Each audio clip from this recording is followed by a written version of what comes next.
Hey, everybody, this is Ed from the Whiskey Tangent Podcast here with another Whiskey Short. And joining me, as always, is Scott. Hey, everybody. And we've got an exciting one today that ties into a brand that's been making some splash if you walk through the liquor store and your head's looking up at the top shelf. And you like really, really fancy labels. I think it's the fanciest label in the industry. We'll come back to that. Yeah. And Scott's going to tell you what we're going to be doing the short on. Right. So this is a quick taste about Calumet Farm 16-year single black rack Kentucky straight bourbon.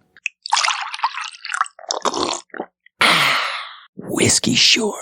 So this was another one that we're doing a whole sort of mini-series of whiskeys that Ed got for his retirement. The Hirsch was first, and now the Calumet 16. I thought it was good when distilleries sent us bottles, but retiring has been a great thing as my friends have sent us bottles. Yeah. And this comes from our good friend, Mike, down at the shore. You might remember Mike from episode 12, the original Weeded Bourbon episode we did between Larceny and Maker's Mark. Right. Yeah, we were down the shore at his place. Right, and we tell our haunted house stories. Yeah, that's right. That's a great More about episode. my traumatic childhood. Yeah, it's a great one. If you keep scrolling back all the way to season one until you get episode 12, and there it is. Right. All right. So I have a quick story about the distillery that makes Calumet Farm, but also what Calumet Farm is. Yeah. And then a couple of paragraphs on this particular whiskey itself. Right. So here we go. In 1924, William Monroe Wright, founding owner of the Calumet Baking Powder Company, a brand that's still around today, established Calumet Farm on a small plot of land in Lexington, Kentucky. After his death in 1933, William's son Warren started moving the farm's business toward thoroughbred horse racing and hired famed horse trainer Ben A. Jones, beginning an unparalleled ascent for Calumet, which became one of the most dominant names in horse racing history. Although they fell on hard times during the 70s and 80s, Calumet Farm has produced 2 Triple Crown winners, 8 Kentucky Derby winners, 8 Preakness winners, and they have 11 horses in the National Museum of Racing's Hall of Fame. Wait, that's amazing. How long have they been a farm? 1933. All right. I was going to say, that's a lot of good horses if they've only been around for like 25 years. Yeah. All right. Okay, go ahead. On the whiskey side, a company named Western Spirits Beverage was founded in 2008 to focus on building unique, innovative spirits brands like Lexington Bourbon, Sam Houston Bourbon, and Bird Dog flavored whiskeys. A few years later, they purchased a large stockpile of young Kentucky straight bourbon whiskey from a prominent distillery that uses a traditional high rye mash bill. And for over a decade, this bourbon, still in its original barrels, was hand-selected, blended, and bottled as premium offerings for the Calumet Farm bourbon brand that they named after the famous horse racing farmstead. Yeah, I have heard of that because I used to go to the Preakness with my friends. So I've been to probably 3 or 4 Preakness races, maybe 5. Okay. I never went to Kentucky Derby, of course. But once if you're going to Preakness, you're paying attention to stuff. And so you always hear about Calumet Farms, which is why when this brand came out, I didn't know if it was directly associated or just loosely. Yeah, I think it's loosely, and maybe they pay them a little bit for use of the name, Calumet Farm. That's probably. I think you just can't do that. Right. I can't be like, it's McDonald's bourbon, everybody. Right, you got to pay them a little bit. Not that would get a lot of buyers, I don't think. Well, no, yeah. It's very oil forward. Very meat. Right.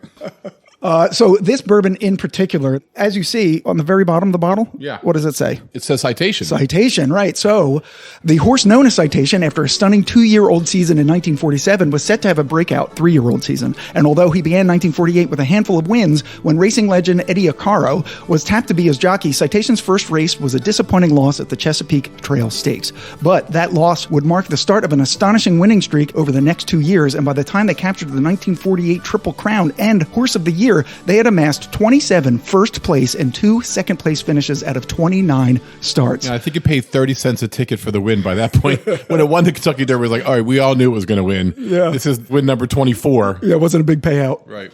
Eventually becoming the first horse and jockey in North America to finish first in 16 consecutive races and to top $1 million in career earnings. Yeah, I don't know how jockeys do in action, Scott, but that guy was probably... Oh, we got a lot. He was probably like living the life right there. You know who didn't like him? All the other jockeys. I guarantee you. Oh, that's for sure. Yeah. Hey, eat a dick there, Cara. Well, that's what your mom said last night.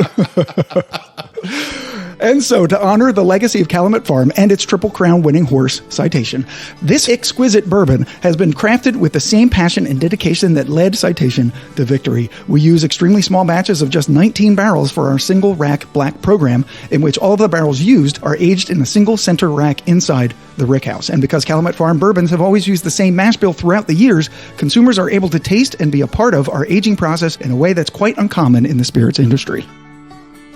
Interesting. So what happens when they run out of that stuff? Yeah, that's a good question. I guess they're not worried about that. Like a horse race, it's what you live for today. Yeah. So I've had the 8-year. Yes. And yeah, okay. Yeah, it was all right. Yeah, I had it at the lounge. Yeah. We had it at the lounge. It was all right. Yeah. I have nothing wrong with it. No. Yeah. Can we talk about the label for a minute? I mean, you mentioned it a few times, but it's gorgeous. Go ahead and describe it for the folks. It's almost like a 3D printer made this label. Like it comes off the bottle at you. It's first of all gold and black, which always looks good. I have to tell you. It's got an old-timey look to it, too. Yeah. Like the fonts and the color and the black and white photo. They're all pretty similar, right? Yeah. Now, they have the same horse. It's not like Pinhook where they change all the labels. They actually do. So, okay. Yeah. So I was wondering, because at the top of the label is a picture of a horse riding. Yeah. And what's interesting, it's taken from like you're on the midfield looking at the grandstand behind the horse as it's like crossing this finish line. Yeah. And it's got the horse at the bottom citation. It's got who trained it, Ben A. Jones, and of course it had Eddie Acaro as the jockey. And it tells you what rack number it is. Batch size is 19 barrels. So they took 19 barrels and made these bottles. Yeah. So pretty small batch. Yes, this is a Kentucky Straight Bourbon, aged 16 years, as it says on the label. This is currently their oldest expression, but it's probably because they take only like 19 barrels at a time. Yeah. They probably do another 19 barrel next year and do a 17-year. I think that's kind of how they're doing it now, as it ages. So kind of like a Pinhook. Kind of. Vertical in a way. In a bit. The mash bill is 74% corn, 18% rye, 8% malted barley. The company is Western Spirits from Bowling Green, Kentucky, in collaboration with Bardstown Bourbon Company and Three Springs Bottling Company. The source distiller is widely thought to be Barton's, where they get their stuff from. The price is $150. Yes. So a little pricey. Yeah, but it's 16 years. It is 16. It is 106 proof. Whistle Pig will tell you that's exactly where it should be, Scott. Actually, Whistle Pig would have charged $220 for this. Well, you're right. All right, so we're going to give it a smell now. We've had this poured in our neat glass, and once again, if you'd like to join the party, you're late because I've been saying it for about 2 years now. Go to neatglass.com and order yourself 6 a whole case if you want. And if you put in Whiskey Tan for your discount code, you'll get 10% off that first order. You'll make George like us even more. I mean, it's pretty fruity right in the beginning. I get some cherry, like I do, but I mean, it's seriously there. Really good nose. Really sweet, light cherry. Yep. I'm getting another fruit also, like maybe like a plum or something. Okay. It's not just cherry for me, and I don't think I, for one, smell orange. No. There's some baking spices there. Yep, there's some like cinnamon and maybe clovish even. It almost turns into a bubblegum quality if you really sniff it. Yeah, not to disagree with you, but I don't get that commercial sugar on it. It's a more of a sophisticated sugar for me, like more like a Madagascar vanilla or something like that, you know? Like something Is it like a Demerara sugar? Yeah, exactly. Rah, rah, oh, gaga.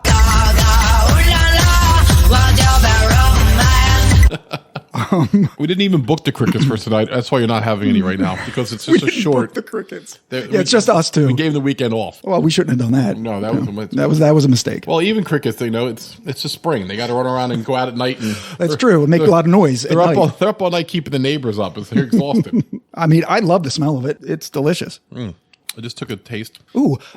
More woody than I expected. It's very high level of wood immediately, but it's got cinnamon and sugar in the background. You're saying oak, right? Like the barrel? Oak, yes. Well, it's been in the barrel 16 years, right? So, yeah, but not like a charred wood, though. It tastes woody. I understand. Yeah. It's almost like it hit the back of my palate and it was like wood. And then when I took a second sip, that wood was sort of gone. Yeah. It's really sweet and very traditional. Caramel, vanilla. Ooh, nice and spicy at the end, too. The finish is complex, but very short to me. I mean, it's burning a little bit because it's 106 proof. More cherries, cinnamon, sugar.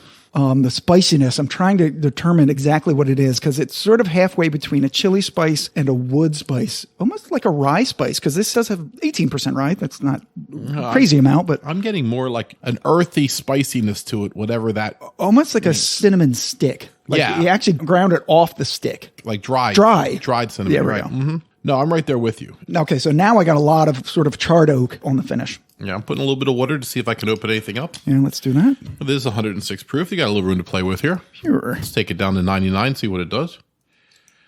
Swirling it in the neat glass. Put the cap back on for a minute just to... It is a little hot for 106. No? Well, I have to say, it's not hot in your mouth, but after you take 2 or 3 quick sips like we just did, I do have the Kentucky hug going on in my chest. It's still burning like it down my throat. Yeah, right. But I didn't feel it in my mouth, if that makes sense. I mean, more sugar, I think, on the nose. Yeah. Oh yeah, that's nice. I I'm don't not know. sure if the I don't know if water I helps it. preferred it. Oh my God, I just said I don't know if the water helped it. Right. Kind of takes away some of the stuff that you really like, and it enhances some of the stuff that you don't, like the wood and the char. I'm getting more of that with the water, and I've lost sweetness. Sweetness. I lost the sweetness with the water. Pour more in to counteract. Yeah, I gotta. Because we liked it much better without the water. Yeah, so let's undilute it and get it back up. Oh shit, okay, wow. Oh, did I give you a big pour? Well, never a problem. Yeah. So now we have to decide.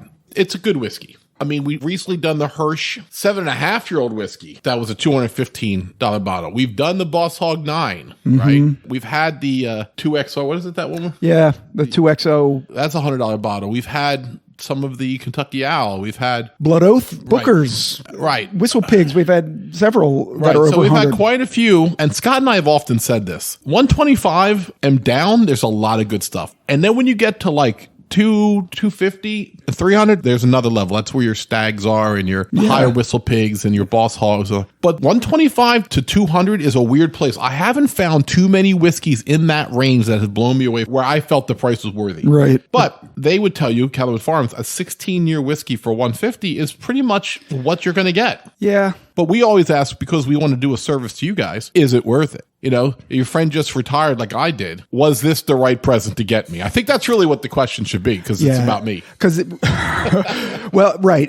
I totally agree. This is not bad. There's nothing wrong with it. It's actually quite good. In fact, what are you doing? Before Mike starts driving up here, Mike took me to the store and I picked this out. So he didn't get this for me. Be like, you bastard. He will listen to this. We went to the store and I literally picked this one out myself. Yeah. And another one, the Joseph Magnus. That was about, 80. Right. Actually, we will have already tasted that by the time this one comes out. So Right. we're in a whiskey wormhole.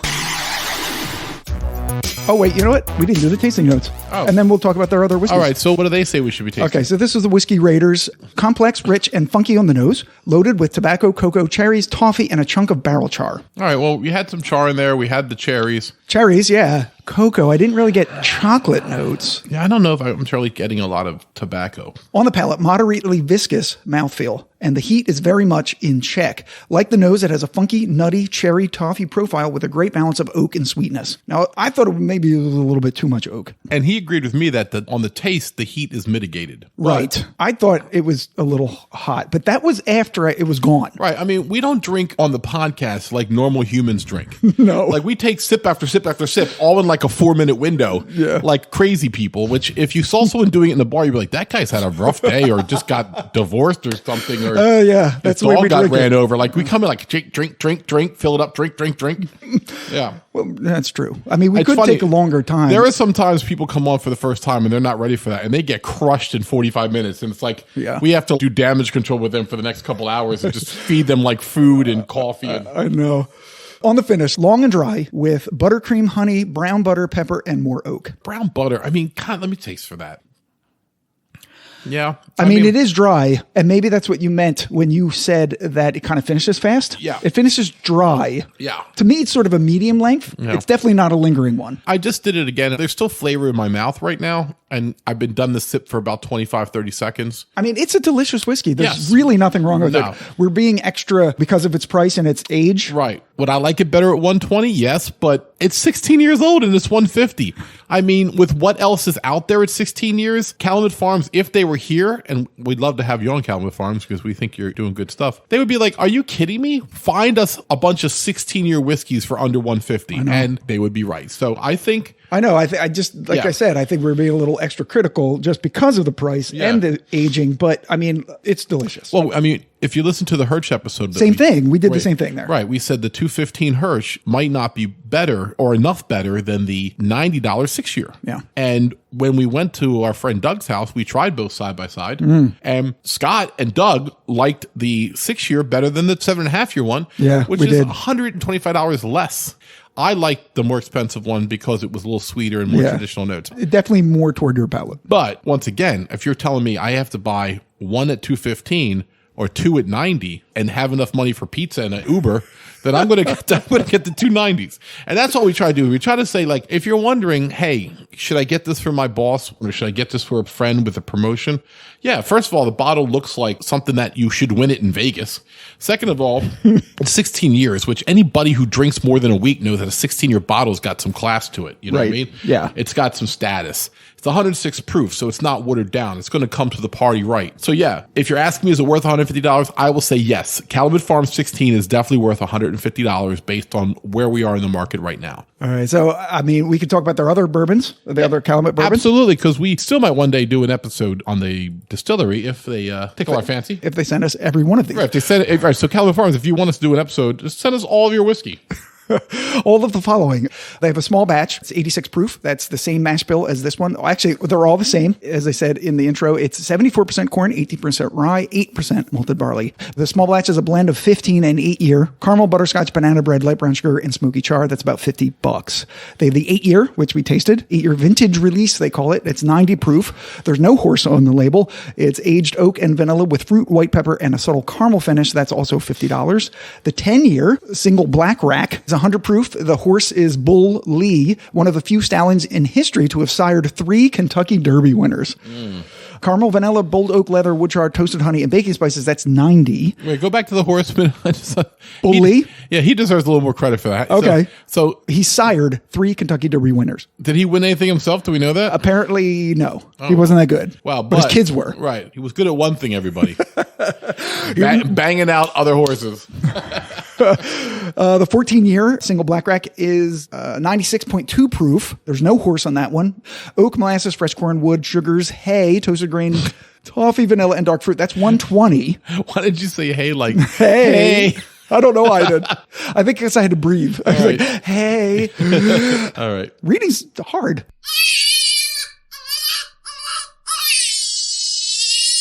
Then the 15-year, the 105 proof, the horse was Whirlaway, who in 1941 gave Calumet their first Triple Crown, and then went on to win the Travers Stakes, becoming the only horse to complete thoroughbred racing's Grand Slam. Right. So we know they're Triple Crown, and the 4th one in the Grand Slam is this Travers Stakes. I didn't know that. Yeah. I learned that today. Oak and char with dark fruit, sweet corn, baking spices, toffee, sweet tobacco, and rye. That's 130. Yeah. And that's it. That's all I got. Well, I mean, the reason we wanted to do this is we started noticing the Calumet Farm bottles. A good store will have them lined right up, 8, the 10, and the 16. And I chose it for my retirement whiskey from my good friend Mike. I'm not disappointed by it at all. I'm glad I got to taste it, and I'm glad we were able to taste it for you. And so if you're looking for a good 16-year whiskey at a reasonable price for a 16-year whiskey, and I think it's fair to say that, it's not overpriced nor overhyped. It's right where it should be. Scott, you agree? You know, if I had to quibble, I would say it could be $15 cheaper. But, you know, then when it's like $125, it's like, you're really splitting hairs.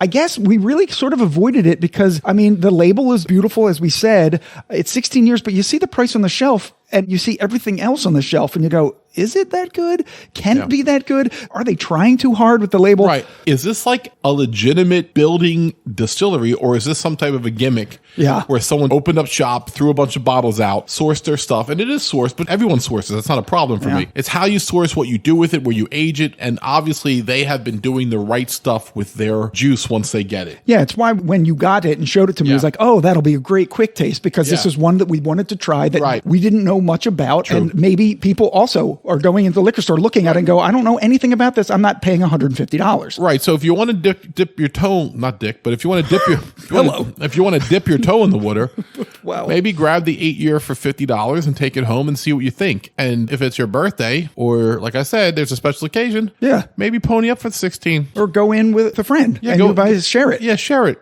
Share it. Unless I'm your friend, then you're only going to get a quarter of a bottle. But I drink faster than you. I don't even know who you are, but I'm going to tell you right now, I'll drink that bottle faster than you will. And then I'll be like, I feel your pain. Right.